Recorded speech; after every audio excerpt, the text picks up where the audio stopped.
Hi guys, in this video tutorial I'm going to quickly talk about the objects and layout options for the home page of your website. Now we're talking about the responsive framework, and in front of me I'm going to be using the directory theme as an example theme. However, all of the options are the same regardless of what responsive theme you're using. Okay, so we're in the admin area under display settings, display setup, and we're going to click on the home page tab. And on my front view, this is the directory theme. I've got a 3-column layout at the moment, and I've got the directory categories at the top and the recent added listings under that. And as you can see in the admin, I've got categories and recent listings. Now if we go ahead and remove these just for example purposes, okay, always better to save changes at the bottom and just give the website a refresh. As you can see now, obviously the central column is empty, and that's because obviously I have no layout options assigned to the box here. So we're going to go ahead and start adding content. So we may want to add back the recent listings. So all we do is we simply click, hold, and drag the option across. And once you've dragged it across, you click on Save Changes. Okay, and the box will be stuck in this the green option box here with options to delete, and this little spanner tool here is the settings tab. So if we want to apply settings, we simply click on the spanner tool and the options will appear, and if we want to delete the object, we simply click on delete and the object will disappear. Obviously once you've deleted an object, click on Save Changes just to confirm, and if we go out to our website, as you can see, obviously this is still blank because we've removed everything. Okay, so let's go ahead and start adding content. Drag it over, scroll down, save changes. Okay, we can review the website. Okay, as you can see, we've not applied any changes, so there's nothing that's been there. So we first click on the spanner, we give it a title, so give it recent listings, for example. We enter a query string. Now if you're not 100% sure what a query string is, in WordPress you can query, which basically means set your own display content using query strings. So for example, the example displayed underneath is meta key, which is the custom key featured, and a meta value yes. That will basically display any of the featured listings on your website.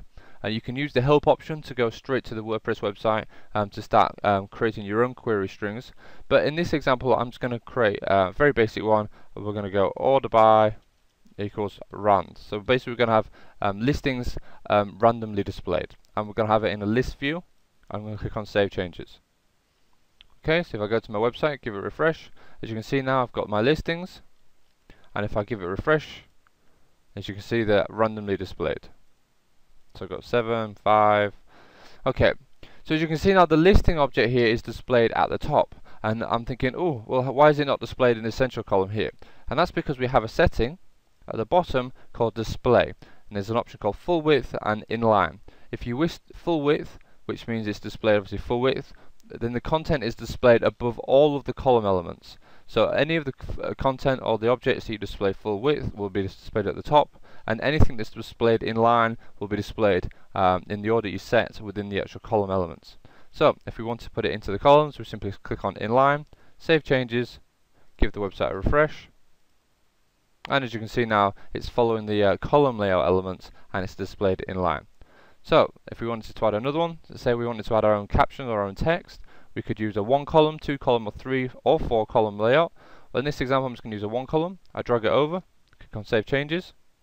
I'm going to reorder it, so I want it to go at the top. I like to save changes again. Click on the spanner tool, add my own text. Welcome to our website. I want it to be inline, so this time I'm going to remember to click on inline and click on Save Changes again. Okay, go back to my website, give it a refresh. And as you can see, we have the welcome to our website text displayed at the top of our website. And obviously I could edit that and put my own HTML, short codes, etc. in there as well.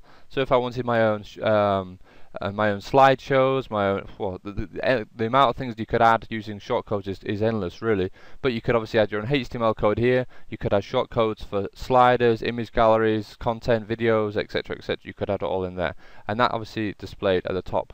And as you can see, the order here is 1 column first, then the recent listings. So we've got the text at the top and recent listings. If I wanted to change the order, simply hold and drag, drop it to the bottom, save, give the website a refresh.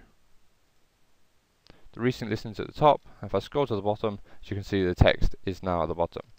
So that's the basic concept of obviously the home page objects within the new responsive framework.